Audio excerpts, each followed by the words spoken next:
السلام عليكم. اليوم راح ندير لكم اون تارت بلي بوار بلونجاس. نبداكم في المقادير.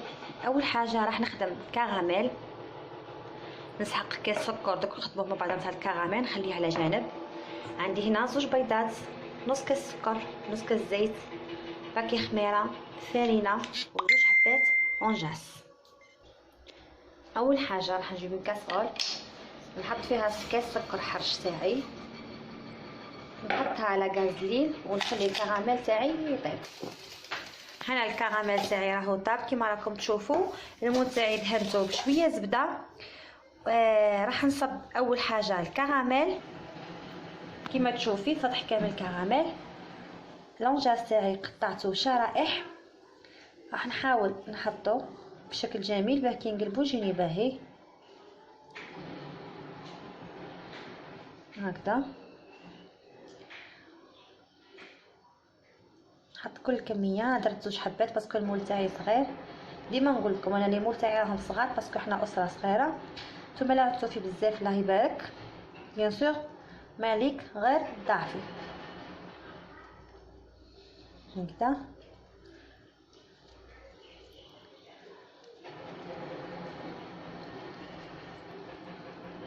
دركا كي نبدا نخدم في الخليط نشعل الفور كالعاده. انا المول تاعي مدهون بالزبده، انتي لا خفتي يلصق ديري ورق الطهي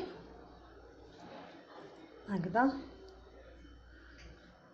بالشكل هذا. نحبتها تجيني باهيه، نزيد شويه في النص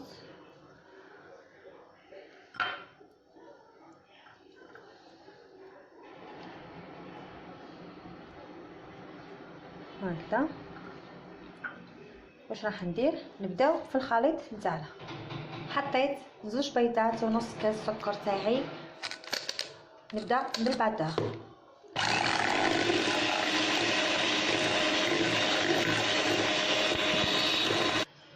رشه كبيره فانيليا ونعاود نخفق.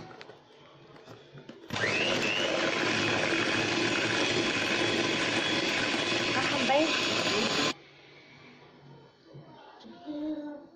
نضيف الزيت نتاعي اللي قلنا نص كاس. هذه الوصفه تقدروا ديروها مع لي زورانج، تقدروا ديروها مع لي زنانه ومع التفاح ثاني. دوكا بقات لي الفرينه والخميره، تقريبا كاس ونص فرينه مع باكي خميره، ونخلطوا. هذا المرحله الاخيره كما تشوفي. هذا هو الخليط. هندز مني كاس فرينه راح نصبو فوق المول تاعي.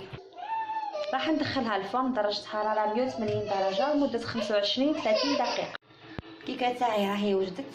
نصيحتي ليكم ما تجبدوها من الفرن سخونه، قلبوها باسكو علاه الكراميل كل يلبس يلصق. قلبوها وهي سخونه، ريحه تاعها رايعه وصدقوني طعمها رايع. نتمنى ان شاء الله تجربوها والى الملتقى ان شاء الله.